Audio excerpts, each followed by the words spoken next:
To the cloud. Good afternoon, everybody. And once again, I managed to screw up our introduction, come in late. One of these days we're going to get real. It's 3 p.m. on Monday. It's Coffee with the Coaches.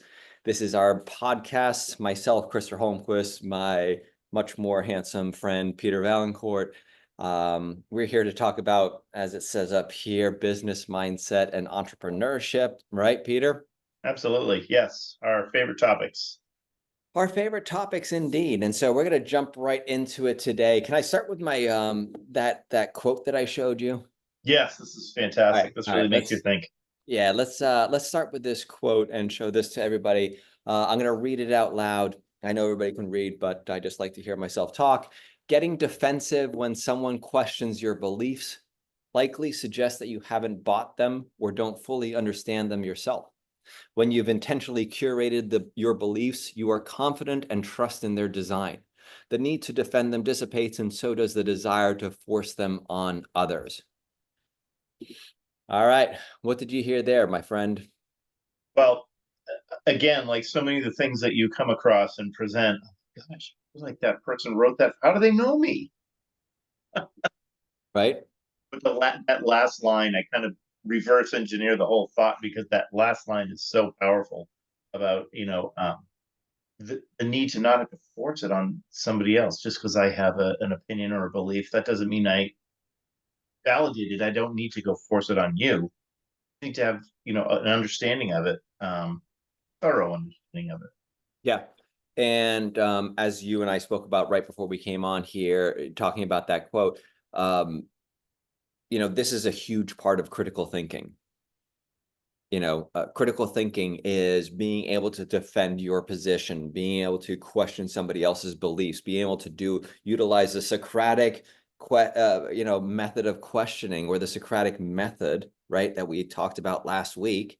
And we'll get to do the recap in a second. But, that method says it's an argumentative dialogue where you ask questions of each other, you try to poke holes in each other's story, and then you can defend them, right? And the net result is that we get to the truth. Yep. Boy, don't we need that right now. Oh my gosh. Right. Always, but certain times more than others, and this Yeah. seems to be one of them. Yeah. And in all facets, right? So again, last week we were talking about these things, these Socratic questions, right? Our clarification questions, probing assumptions, questioning viewpoints, implications and consequences, questions about the question itself. Like, why are we even asking these questions? Why did we do this exercise, right? We went in depth with this. Anything else you just want to kind of wrap that up with, Peter, before we jump into the 4 cornerstones? I just think that revisiting these on a regular basis so that when we're working with clients and connecting and building those relationships, that we have these front of mind when we're interacting. Well, I feel that all of these questions have such an important role in the relationship building process, Yeah. and at different times. Yes, and it's going to go great hand in hand having these questions in front of you with the exercises we're going to give you today, because today we are going to talk about this concept of the 4 cornerstones of conversational excellence, right? Yep. And the first of these 4 cornerstones is the notion that the worst time to think about what you are saying is when you are saying it. Yeah. Yep. We always know, right? We always know when that has happened. I feel it's those moments when you say, 2 hours later, you're just like, oh, I wish I had said, this, or, that the Or I dreaded, wish I hadn't said that. I wish I hadn't said that. Yes, I wish I could have, all of these regrets come flooding in, right? So the worst time to think about what you're saying is when you are saying it. So winners always do the work before the work and take the time to intensely think about at least these 3 areas. All right, you ready for these 3 areas? Yep. Critical conversations. Now, remember, the context is the worst time to think about what you are saying is when you are saying it. And that certainly matters in the critical conversations that we have every single day. I mean, let me ask you a quick question. Do you know that you're having important, conversations coming up in your calendar? Oh, absolutely. Right. That's why you have a calendar. That's why you have a calendar. So it reminds you that you got something important going on, right? But when's the last time that you sat down and you prepared with intentionality for that conversation? That's something for people to think about, right? So That's definitely something to think conversations. about. Yeah, we're gonna get into an exercise for that. Common objections, right? The worst time to think about what you're gonna say is, when people are giving you these objections, and we already know. Again, Peter, I will ask you the question: do you know in those critical conversations that you already know that you're gonna have on your calendar? Do you know a lot of the objections that people are going to come back at you with? Yes, I think if you are in our business for enough time, then you can start to Or any business? thank you. You can anticipate what these objections are because they've happened before.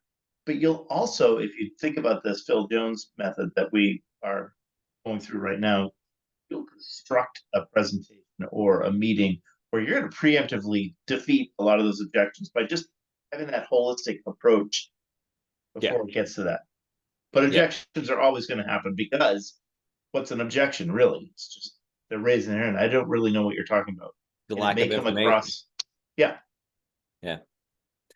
So the reasons and excuses shared by those you hope to influence that stop decisions from being made or prevent them from being made in your favor. That's what these common objections are, these reasons, excuses. And you're right, it's just a lack of data on their part, right? So we know this is going to happen. So keep that in mind.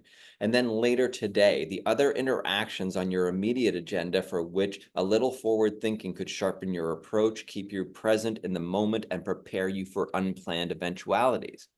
Right? First thing in the morning, hey, what do I got going on today? Oh, crap. I forgot I was meeting with Peter Valancourt and we're talking about project A, B, and C. I should probably hone up on project A, B, C to make sure that I can answer his questions, because the last two times we met, he was all tweaked out about the time frame. So the time frame, that was his objection all the time, the time frame, right? All right, so maybe I can prepare for that, right? I mean, people, we know all this stuff ahead of time. Why do we keep sabotaging ourselves by either one, not preparing, or number two, just kind of when it's a critical part of our job and we just take it for granted, what are we saying to yeah, ourselves? yeah. We're either living in a world where we've created this fictional kind of um, scenario where there are no objections and everything we say is going to be just accepted on its face, and that doesn't exist at all. That's just so presumptuous, and you're not giving value to the other person's point of view. So, But um, or we're so defeated somehow in our mindset that we think it's not, it never works anyway, so why should I prepare? The and you Eeyore. know what? I'm laughing because it's not funny, but I'm laughing because this environment that we're in right now for real estate, there are so few opportunities that I, I can see that self sabotage happening. Uh, I'm probably not going to get this one anyways, but I'll go into the appointment. It's like, oh, that permeates the entire dialogue. Yeah. That whole vibe. it, you know um and these things are coming back to your willings and wants, right? Do your willings match your wants? Yeah. All right, so let's dive into this. I promise you some exercises, and we're going to give you some exercises. Not the kind where you have to get up and move, Peter. Don't worry. Don't start freaking out. Phew. All right, here's what we talked about, right? The worst time to think about what you're saying is when you're saying it. We just went over the critical conversation, so we know when it's going to happen. So here's the exercise. Wow, we're going to keep it as simple as possible. I love simple. I know you love simple, Peter, right? The simpler, the better. And I'm going to have a great analogy for that in a second because it involves you. So simply list out, what are all of these critical conversations in your world that you have on a regular basis? Maybe you have a weekly check-in with your boss. That's a critical conversation. Maybe you have a weekly check-in with your underlings. That's a critical conversation. Right?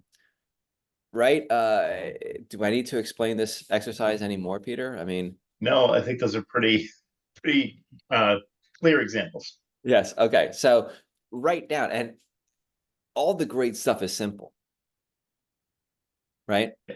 I mean, all the great ideas and this stuff, It's simple, it's not easy. That's what we keep on saying. It's simple, it's not easy. I get it. This is a habit. This is something that's uncomfortable. Exercise number 2. We already gave you kind of half the answers. What are the common objections you can encounter? Insert your business, insert the objections, because they're all the same. I don't care if you're selling widgets. I don't care if you're selling, ad space or green dresses or, whatever. You know Yeah. your business, or I hope you know your business, or else why are you in business if you don't even know what your people are objecting about? I think a little caveat or a little color to this particular one is, what's the basis for that objection? Are you able to identify the basis for that objection? Is it clearly, Krista, I'm not sure I fully grasp this. Can you explain more? Is it simply needing more information? Is it a fear-based objection? Being able to pick up on that is so important. Yes, because as we just told you, can you give me an example? What exactly Yes, does that mean? Why did you say that, right? that's my favorite one. Why did you say that? Yeah. But this is Pretty what we're blunt. talking about here. That was great. I mean, you just, segued perfectly into that. I mean, this is why this is all we stack these episodes together, like one, they all relate to each other, right? All these ideas that we're talking about. So, you list down all your objections, you list down the critical conversations that that you always have. You come up with the most common objections that you deal with.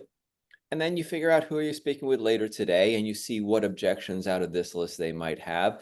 And, if there's a recurring thing, then you make sure that they get added to the critical conversation list. Now, just doing this one set of exercises on a weekly basis, do you think there's value in that? Hugely. I see this akin to, if you're a runner or some kind of athlete, this is your time in the gym. This is your time to build all of your muscles that support your core. Yes. And if you're not like Arnold Schwarzenegger, who, when he was interviewed, and they said, how is it that, this was back in his gym iron pumping days, right? Yeah. How come is it? I think we said this last week, right? Why is it you always have a smile on your face? He said, because every rep gets me closer to the Mr. Universe title. Every rep gets me closer to Olympic gold. Every rep gets me closer to my own personally, fabricated goals. So if you're not smiling, and I get it, it's a metaphor. We're not smiling every single day. He's not smiling every single rep. That's not the point of this, right? Because Yeah. life, we don't live in absolutes. So yeah, you're gonna have crappy days. You're gonna have shitty days. But if you can generally smile through all this and know that you're doing something fun, well, I think then you've won. I Uh, thought you were going to drop a Arnold Schwarzenegger impression on our audience there for a minute. I got very excited. I don't think the world is ready for that yet, but I will work on my impressions and come up with something at some point. All right. So now the two, all right. So that was the first cornerstone of conversational excellence, right? Yep. This is what we're talking about with the 4 cornerstones of conversational excellence. We want to make sure that you have the most excellent conversations that you possibly can when you need to have them, right? And again, no absolutes. This is not for every single conversation. When you're discussing what you guys want to have for dinner, you and your wife, you don't need to do the homework and, figure out what her common objections are going to be and stuff like that, right? I mean, we don't have to use the Socratic questioning method on poor Karen. It's like, I want to have lamb for dinner. Why do you ask? Why do you say that? What do you Yeah. mean by that? I think I would still lose. So I'm just not Yeah, going to do it. yeah, not gonna do it. All right, so that was it. That was the first cornerstone, and I think it was a very valuable one. So that one alone is just gold for everybody that's listening to this. Number 2, curiosity is the fuel for great conversation. I love this quote here in the beginning. Ironically, if you show up to a conversation with certainty about the actions required, you typically create increased uncertainty in the other person. Has that ever happened to you, Peter? Oh, yes. Yes. All of these examples that you're giving, it reminds me to my early days trying to figure out this business and figure out what it is I actually do. Because, we're in this business where you get your license and then someone gives you a key to the office and you're off and running. And not a lot of instruction. I learned, like many people learn, it's like if you put your hand on a hot stove, it doesn't take you too many times of that to figure out, Yeah. don't put your hand there. And it's very much like that with conversations. And the curiosity, an authentic curiosity from a place of caring and wanting to help is your best tool in the toolbox. That's probably in any business, to your point. I know I keep referencing our real estate business, but any relationship based business, which is like 99% of them, um, having that curiosity and having a servant's heart and wanting to help somebody, um, that will open a lot of doors for you. Agreed with everything that you say. And this one is a little bit tougher for me just because, being kind of or having some high D, tendencies and just want to take charge of a situation, especially in our business. I have a tendency to go in and steamroll sometimes, right? And I fall victim to this exact thing, what they said. I create the uncertainty of other people because I am so sure of what it is that I am going to do and how I'm going to make their lives, exponentially better, right? Yep. And I forget to ask the most basic of questions, and that is, what do you want out of this whole thing? Yeah. Yeah, it's great that I want to sail and I want to get them in the best house for the least amount of money and the least amount of time and blah, blah, blah, blah, blah. But perhaps that doesn't work for them. And that But question that you just posed, what do you expect out of it? Or what are you hoping to achieve out of this? I think we'd all be shocked at some of the answers we've had over time that we never saw coming. And especially if we make that the first question, right? And not halfway through when we've already steered them down a path that they Oh my might gosh. want to veer from because they don't want to, we're the expert in this, that, and the other. So that's why I think it's doubly important. And it says right here, in almost every conversation, there is a point you want to make and some content you intend to bring to the conversation. Instead of trying to make your point, you should be trying to understand where the other person is coming from. The world is noisy enough right now, so doing the work to learn the full context of a situation first gives you the ability to understand the environment you are aiming to influence, as well as win the attention of the person you are communicating with. How to win friends and influence people, right? Listen to them, find out what's important to them, and then regurgitate and come up with a solution. Yeah. It's so easy. It's It's easy and it's so powerful. it's so simple. It's not easy. I keep saying the wrong thing. It's not easy. Um, but it is, yeah. The longer you can remain open, I think, and that was the great. I think you and I, when we were talking to Annika, my daughter, on Yep. this show, and we were asking her about that. How you're making relationships, or how are you having these conversations with people that are way, older or more experienced or whatever.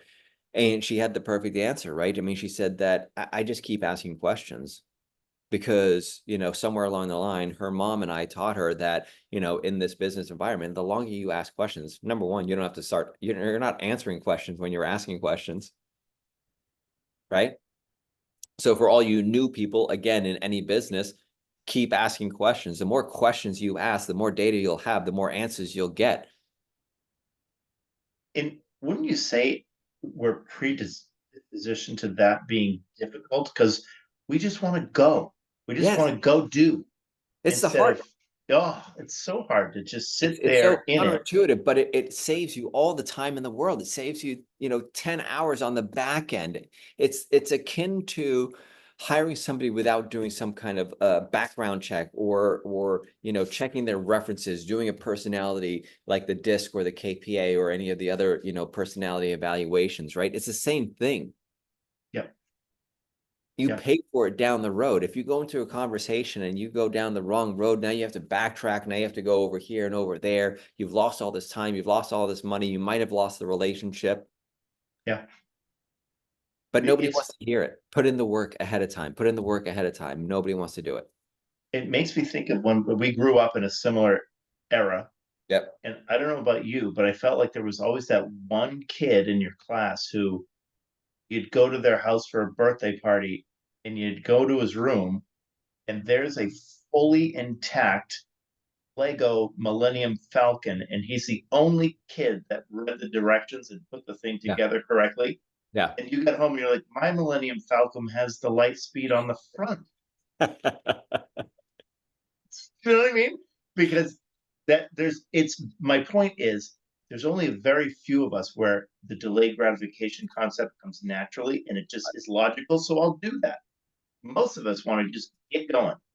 And delayed gratification is, as you will all remember, for those of you who have been watching every single one of our 17 episodes so far, delayed gratification is one of the signals or the hallmarks of overachievers or high achievers, right? These supreme athletes, they're all and supreme in any whatever they do, right? The people that are the 1%, they have embraced the ability to delay their gratification, plain and simple. And they apply it in all the different aspects of their lives. Yeah. They know Yeah. when it's going to serve them and they have no fear of it, which is why they are the 1% and we are not, right? All right. So what's the exercise? What historic situations do you recall where increased curiosity would have served you better? This is a great antidote to continuing to do it. If you can identify times, and this takes some self-awareness, people, you have to be honest with yourself, right, Peter? Yes. We talk about this all the time. Like, if you can't be honest with yourself, find somebody that is honest with you. We've all got that one friend, right, who will tell you that you look like crap or, whatever it is. Find that person and figure out what are these historical situations where you could have done better if you had led with questions instead of going, steamrolling in there. And if you just do that one exercise around this foundational piece, that's all you need, because you'll start to see a pattern of when you applied that, that method. Right, Peter? Don't you think that sometimes we do this when we ourselves are unsure Oh, yeah, of a absolutely. situation, right? Because we Yeah. don't want them to ask any questions or, God forbid, we go someplace that we're not comfortable with. So I can see where a lot of like new agents, this is where they stick to a script, right? Yeah. And it's like, oh my God. And this is why you and I try to teach our team that we work with and everything else to be a lot more intuitive, because while scripts are great, they can get you into a lot of trouble if you rely on them too heavily, where you're just going down that road, with blinders on. My favorite, well, not my favorite quote, but one of my favorite quotes is everyone's got a plan until they get punched in the face, which is the Mike Tyson Mike quote. Tyson, And yeah. that's what I fear with people who are too reliant on those scripts. Yep. Um, Learn your that's what can scripts. happen. Have that as a tool, but again, it's a tool. The It's not framework, it's right? not a system, right? I mean, Yeah. your scripts are tools in your tool belt. They're not a framework for your conversation. We're giving you the framework right now. We're telling you how to build these conversations in a really, really detailed way. So we got to find a way to kind of like summarize all of this, because when I'm like thinking about it, like this is really kind of heavy stuff, right? I mean, we're Yeah. talking about breaking down the fundamental way that we are communicating with people. All right, cornerstone number 3, people do things for their own reasons, not yours. This is one of your favorite, I know, because it is so darn true, and we've got to keep reminding ourselves of this. This is, again, kind of that ego thing, right? It is impossible to change somebody else's mind. To influence others, all you can do is help them see things from a new perspective that empowers them to change their beliefs, right? Oh, I think the sooner one realizes this concept and embraces it, is the day that your business changes dramatically. Yep. Yeah. I have never made anybody buy a home in my entire 26-year career of real estate. I've never forced anybody to sell their home in my entire 26 years of real estate. I know neither have you. We don't have that power. Right? None of us do. We don't Can want that power. Yeah, you don't want that power. I mean, can people trick people into doing these things? Sure. But again, here, it's impossible to change somebody else's mind. Like, we've got to realize that we need to just figure out why they want to do it. That's our job. To your Yeah. point, the underlying reasons of those objections, right? Don't stop at the surface.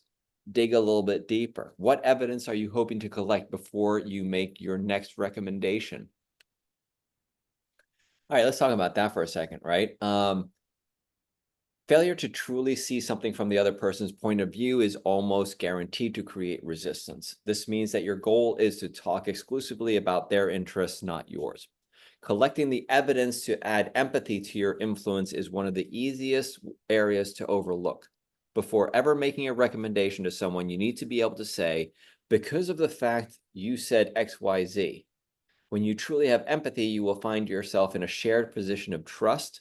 This removes almost all friction from the conversation and ensures you are collectively negotiating with the problem you are trying to solve, not with each other.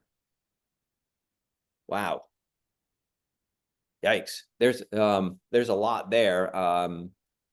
Possibly a whole show's worth, because we're talking about trust. We're talking about, empathy and getting somebody to a joint decision. This goes back to the Socratic Method. We talked about this, right? What are we looking for? The truth. We're looking for the combined, shared goal, right, between us and our clients. Yeah. This is such a huge concept. And it really redefines, once you embrace that, it really redefines your role in the entire process, Yep. and what you perceive as your role. Um, So you think here, what evidence are you hoping to collect before you make your next recommendation? Well, I say any evidence that's relevant to the decision being made.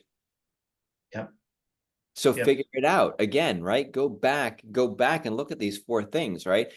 Asking enough questions coming from curiosity is going to give you the evidence, all the evidence that you need. If you ask enough questions, all the answers will be provided to you. Why do we keep making it more difficult for ourselves than we need to by trying to figure out what the question is and then coming up and manufacturing an answer? yeah. This is so great. I really love this one because it puts you in position to succeed in these relationships instead of just trying to force your will or force something to happen that's just not going to happen. Yep. And last, the person asking the questions controls the conversation. We've always known this to be true. We've heard it over and over and over again, right? And Phil Jones says, the book should probably have been, exactly what to ask instead of exactly what to say, because it's all about the questions. We know that. This is kind of now, kind of summarizing what we're talking about, right? Questions lead to conversations. Conversations lead to relationships. Relationships lead to opportunities. Opportunities lead to actions. Don't jump into action before doing the groundwork. Hello.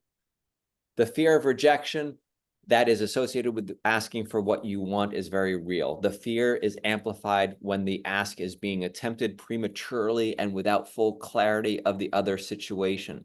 Being prepared, staying curious for longer, and reaching a position of empathy with those you are looking to influence means that any ask you have to make should feel like a natural next step. Asking too soon can make you seem pushy or self-centered, but a well-timed ask is more likely to be seen as helpful or just the logical next step. And that is amazing right there. Yeah, really is. That is amazing, right? Um, um, yeah, You've blown your own mind. I've blown my own mind, right? Because everybody has fear of rejection. It's a universal truism. I mean, is there one in a thousand, that doesn't mind rejection? Sure, show me that person. Fine. But we all fear rejection, right? But when It is we a part of it is a part of an intact human existence. I absolutely think right, the people that probably don't fear it are, yeah, sociopaths, maybe. Right, exactly. It's probably, it's a defense mechanism, right? We should yes, fear rejection because it's going to keep us alive and whatever else. But here is what I'm taking out of this, right? Is again, why do we have the fear of rejection? It all comes down to information again. yeah, Isn't that really all it is? And I didn't even like put these things together until today, really, until I was sitting here looking at that. But the fear of rejection that is associated with asking for what you want is because we don't have the data, right? That's why yep, it's so hard to cold call, because I don't know. I'm just calling Peter Valancourt, who is a name in a phone book, and say, hey, Peter, do you want to sell your house, right? We're asking something of them without any context. But if I had run into Peter in the grocery store, and he saw my real estate badge and he said, "Are you a realtor?" And I said, "Yes, I am."